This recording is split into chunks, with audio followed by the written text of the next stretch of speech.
Krishna, Hare Krishna, Krishna Krishna, Hare Hare, Hare Rama, Hare Rama, Rama Rama, Hare Hare. Om Namo Bhagavate Om Namo Bhagavate Vasudevaya.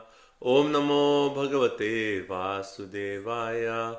Om Namo Bhagavate Vasudevaya.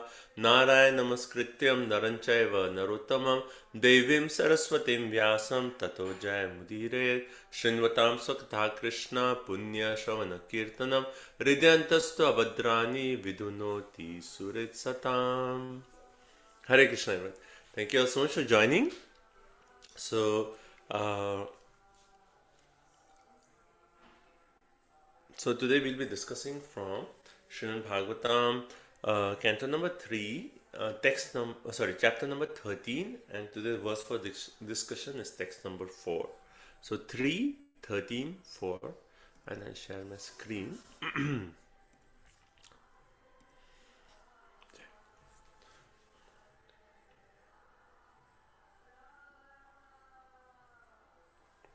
Okay, so let's start.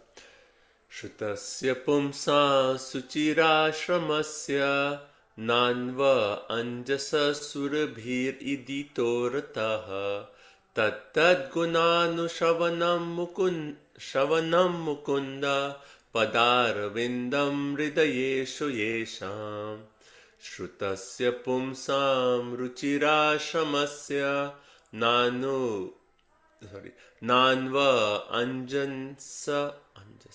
nanva anjasa surabhir idito ratah tattad gunanushravanam mukunda padarvindam hridayeshu yesham.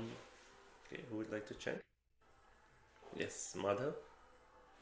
Hare Krishna. Hare Krishna. Shrutasya pumsam suchirashramasya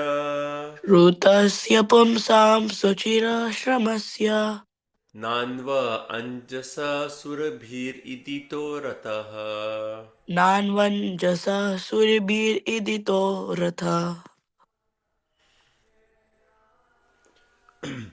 Tattad gunanushravanam mukundam Tattad gunanushravanam mukunda Padarvindam hridayeshu yesham. Padaravindam hridayeshu yesham. Hare Krishna.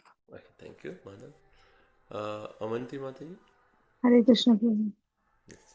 Shrutasya pumsam suchirashramasya Shrutasya pumsam shuchirashramasya Nanva anjasa surabhir idito ratah Nanva anjasa suribhir idito rataha Tattad gunanushravanam mukunda Tattadgunanushravanam mukunda Padarvindam hridayeshu yesham. Padaravindam hrudayeshu yesham.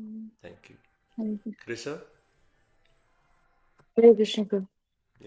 Shrutasya pumsam ruchirashramasya Shrutasya pumsam suchirashramasya Nanva anjasa surabhir idito ratah Nanvanjasa suribir idito ratha Tattad gunanushravanam mukunda Tattad gunanushravanam mukunda Padarvindam hridayeshu yesham.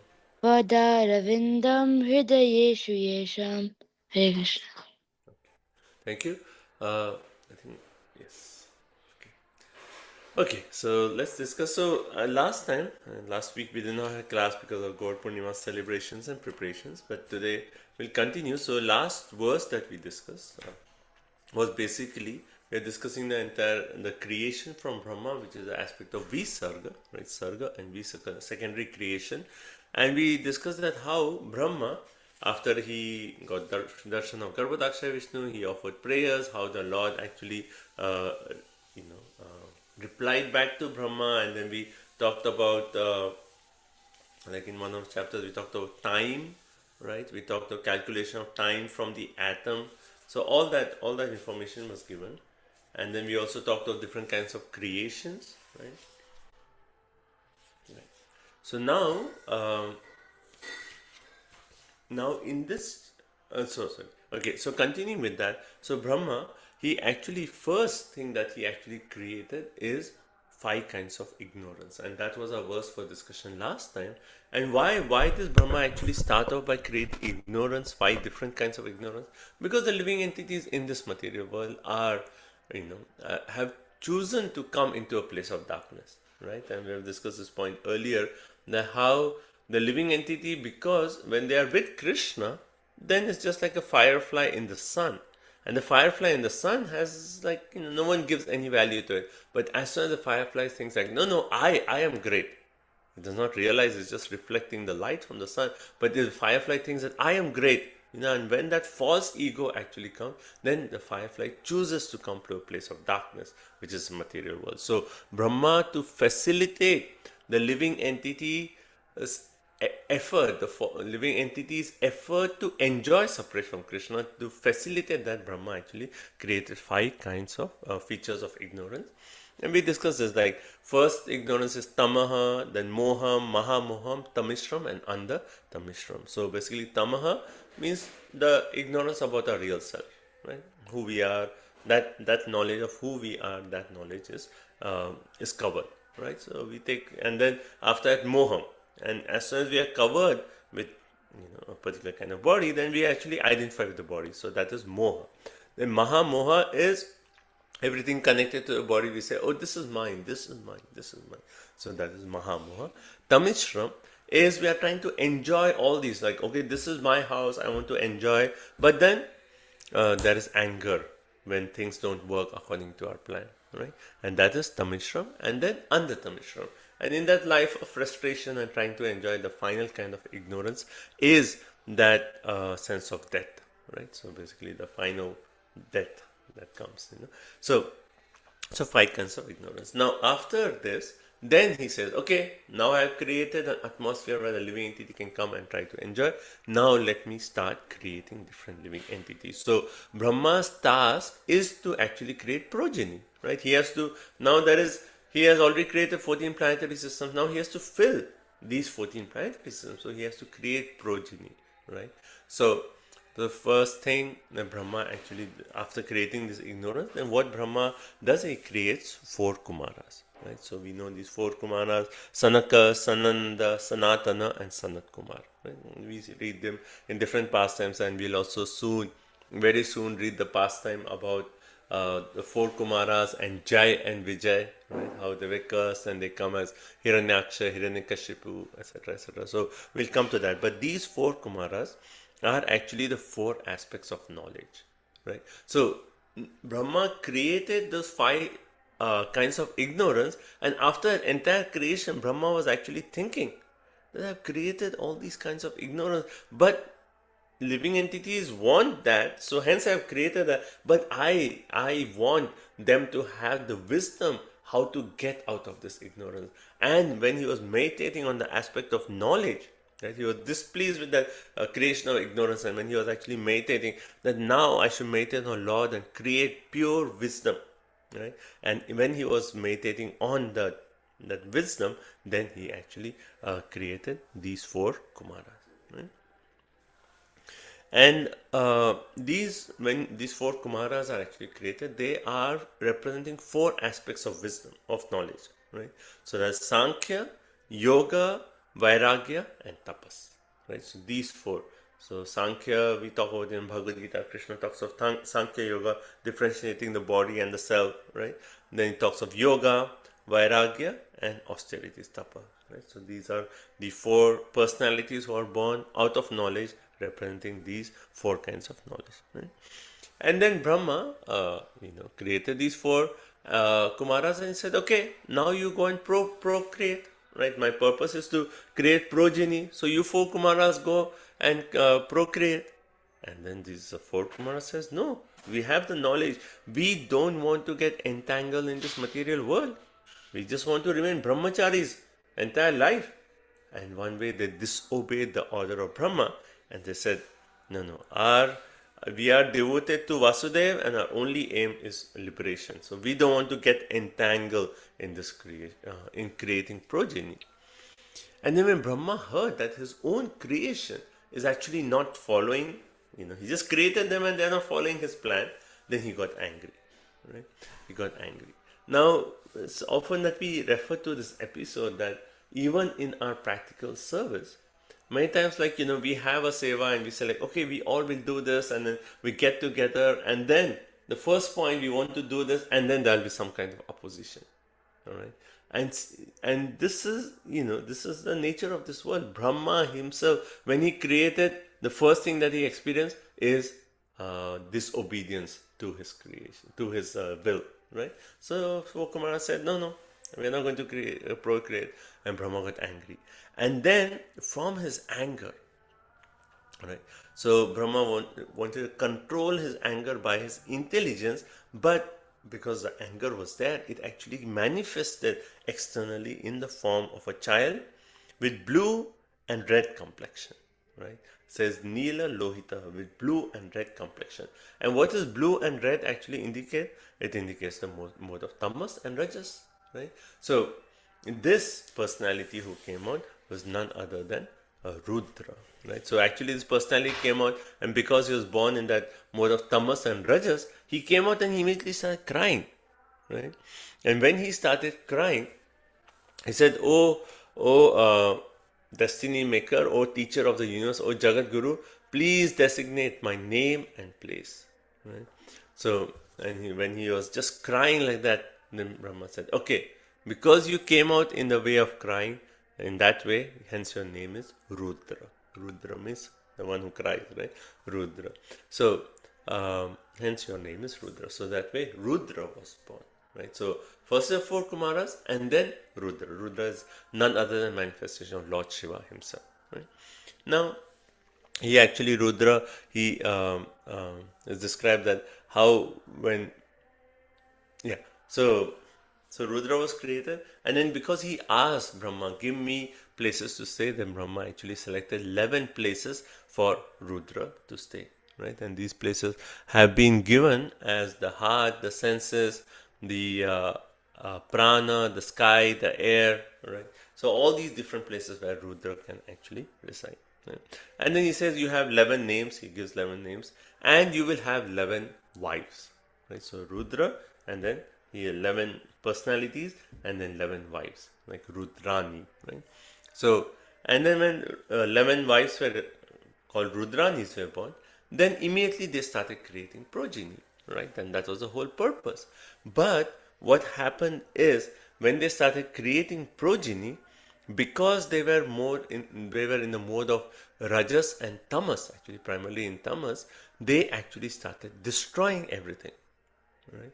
And imagine Brahma, like first was disobedience, and then now he's trying to create, and there is destruction. And then imagine, even Brahma has so many challenges in his seva. So Brahma had to do something, that all these offsprings from the Rudra and Rudranis are destroying everything. And then he actually said, oh Lord Shiva, oh Rudra, there is no need to create more progeny. Right now, I just want you to go and meditate. And sometimes, we joke that sometimes, there are some people who are in the seva, and maybe, their mood is more passionate, and you may just tell them, okay, just go chant your rounds and then come back. One way, just So here, Brahma is telling Rudra, you go, you meditate, right? And then, then in that way, he actually stopped that destruction from Rudras and Rudranis, right? And then Rudra actually agreed. He went to perform austerity, right? Now, so that's Kumaras, then there is who disobeyed, and then Rudra, Rudranis, and then next is described, there were 10 sons born of Brahmaji, right? Starting with Narada, Vashishta, so 10 sages basically, Daksha, Brigu, Kritu, Pulatsya, Angira, Atri, Marichi, Pulaha. So these 10 sons were actually born. And then after this, Dharma, and then irreligion, Adharma was born, right? And then factors that actually promote Adharma, like lust, anger, greed, power of speaking, Vak, ocean, and abominable activities. And then all these were created, and then later on, Kardam Muni was created. Right? So all these are actually personalities. The starting of the day of Brahma, they are all being created. Now, it's very interesting that Bhagavatam actually talks of something known as Vak episode. Right? And Maitreya Rishi, he actually starts off that while this creation is going on, he's talking on this whole creation, he says that we have heard that once it so happened that when the creation was happening, Brahma got attracted to his own daughter. You know, so it's very interesting that the acharyas, they particularly stress that Maitreya Rishi, was not speaking that, oh Brahma, see Brahma, how, he was not in the mood of criticizing or like finding offenses, or he's more in the mode of like, yeah, it happened. I'm hesitating to tell this, but I want to tell this just so that everyone has knowledge of that, how even Brahma can be bewildered. So Brahma, imagine his own daughter, right? He just created a personality. He got attracted to his own daughter. And then when Brahma was deluded in this way, then the sages who were just born, all the 10 sages, they came to Brahma and said, Brahma, this is, you are the Jagat Guru, you are the spiritual master for all of us. So it's not proper for you to get attracted to your own daughter. This is not right. Right? And people who are going to follow your example, you are supposed to set example for all people to come, then this is not acceptable. And then when Brahma realized, then he actually prayed to the Lord. And then he gave up, Bhagavatam one way describes, he gave up his body. That doesn't mean he gave up his gross body, but he gave up that subtle body, that mentality that, oh, I'm attracted to my daughter. Right? He gave that up. So that's another point that we see here, that yes, we are conditioned living entities. Like, all the way up to Brahma, he's also a jiva, and he also gets bewildered. Right? All the demigods are to follow now. And that tells us the only person who can actually take us beyond illusion is Krishna. Right?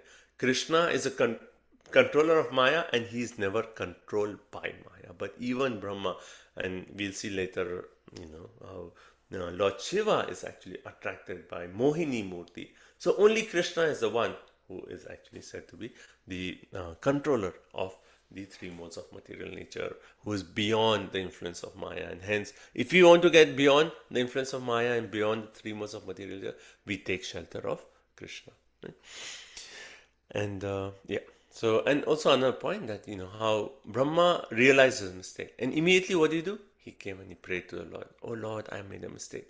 Right? So this also shows the mood that, yeah, we may make mistakes. We are conditioned souls. We'll make this mistake, that mistake. But after we make mistake, what is our mentality? Right? So we pray to the Lord, we beg forgiveness from those who we have offended, and then we repent for it, and then we pray to the Lord that we don't actually commit that mistake again. Right? So in that way.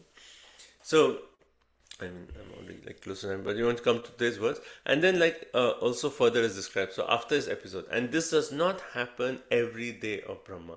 When Brahma heard the Chatushloki Bhagavatam, which we discussed in the second canto, on that day of Brahma, this episode did not take place. It was just one day. It just happened, and Maitreya Rishi, just for us to know how powerful is Maya, is just mentioning it, not in not in a mood of finding faults with Brahma, right? So that's important. And then Brahma continues creating, and he creates the 4 Vedas, and then the Puranas, Itihasas, and then the different kinds of sacrifices, the 4 Varnas, the 4 Ashramas, and 4 kinds of sannyasis. So all that's all the previous chapter.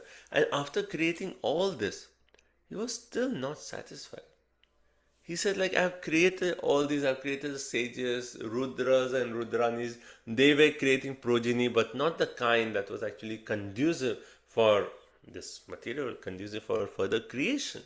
So he was meditating that who will be, he was thinking who will be those 2 forms who can come and who can really be like the main creators of this material world. Like the main people who will actually create progeny. And when he was deliberating in this, then 2 personalities actually manifested. and they were generated from Brahma's body, and one male form and one female form. And the male form is known as Swayambhuva Manu, and the female form is known as Shatarupa. So Swayambhuva Manu, right? We say mankind. The original, the head of the whole mankind is Swayambhuva Manu, right? Manu. So the first couple that way, right, is Swayambhuva Manu and Shatarupa, and then they have 5 children, right? So 3 daughters, Akuti, Devahuti, Prasuti, and then 2 children, Uttanapad and Priyavarta. So now if you see the flow of Bhagavatam, we are focusing on these 5 children. Like we'll continue on Swayambhuva Manu and how, and the story continues. But these 5 children are the focus of 3rd canto, rest of 3rd canto, 4th canto, 5th canto. Right? At least the starting of 5th canto. It's all talking of these 5 children of Swayambhuva Manu and Shatarupa. Right?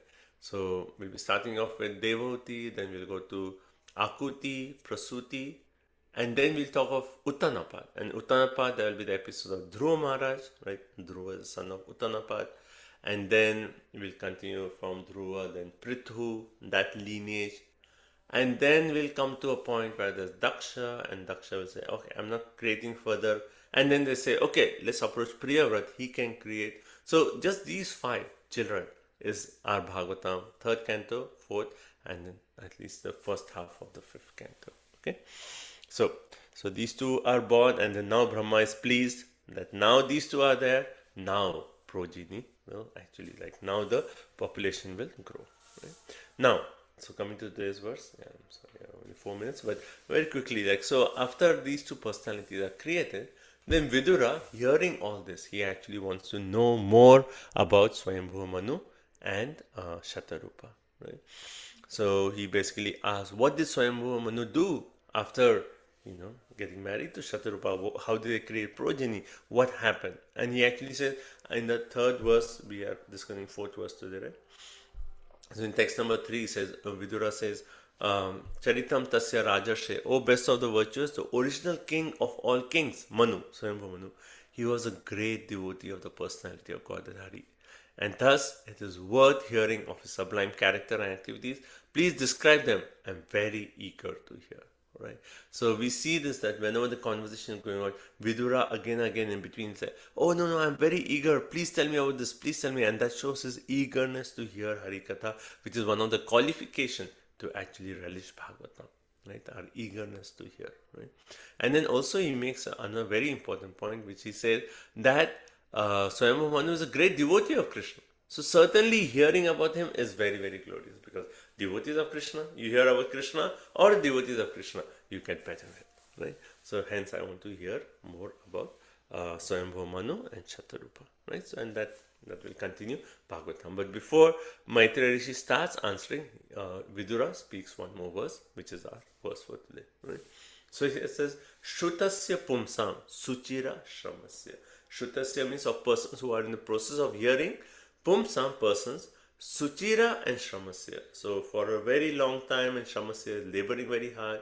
So basically it means persons, persons who hear from spiritual master with great labor and for a long time. Right? So these 2, Suchira and Shramasya. Right? Then further what does it say? Second line says, Nanu Anjasa Surubir Iditaha. Right? So they must hear from who? Surubhi.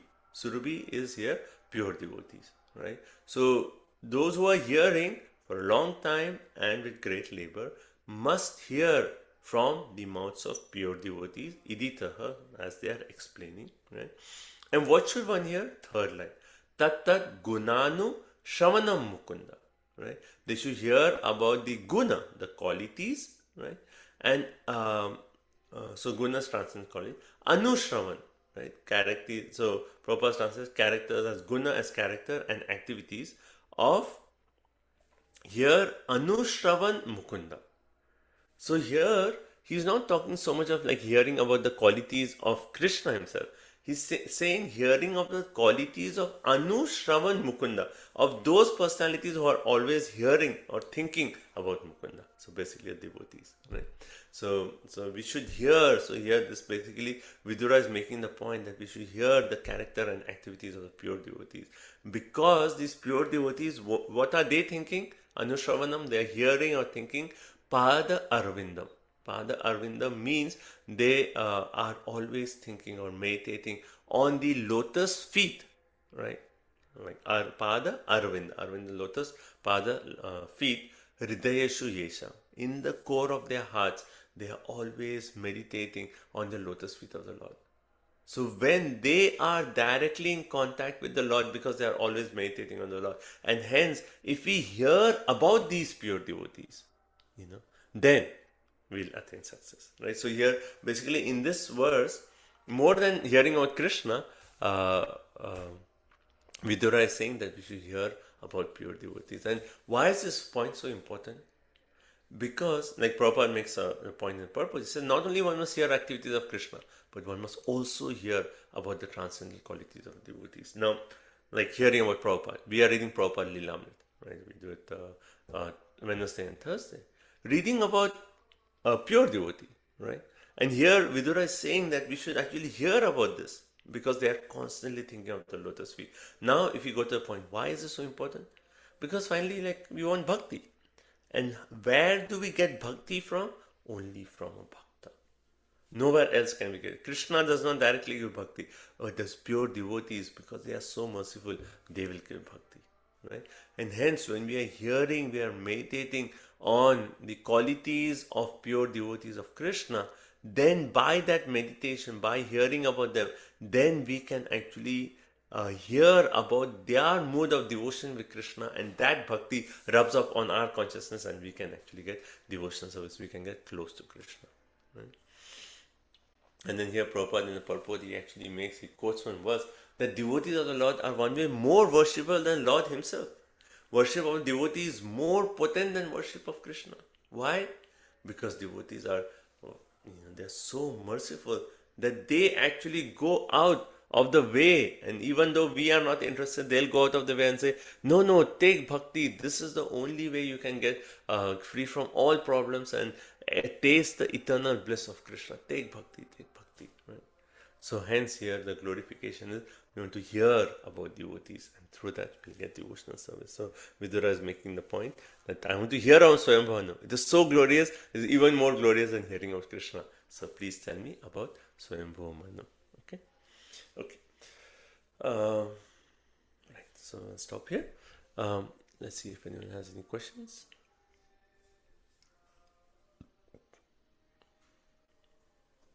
Hare Krishna, Prabhu. Yes. Prabhu, you told about Rudra that is equal to Shiva, Prabhu. That is, Yeah, Rudra is a manifestation of Lord Shiva in this material world. so we can understand, earlier I heard that Shiva is not born or he's eternal kind. But here in the Bhagavatam, it's saying like he's born between the eyebrows from Brahma. Yeah. See, it is just like, so, like, and I'm going to take the example of Krishna. When Krishna actually takes birth from the womb of Vasudeva and Devaki, he is unborn. How is he taking birth?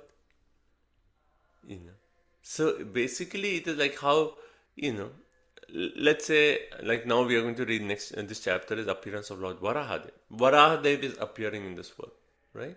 Now, Varahadev is there, and there is a Vaikuntha planet where Varahadev eternally resides, but he's manifesting here to show a particular pastime. So, Lord Shiva, and that's why like Lord Shiva is actually compared to, one way his position is so glorious that Brahma is saying, Shiram Yatha Dadi Vikara Vishesha Yoga.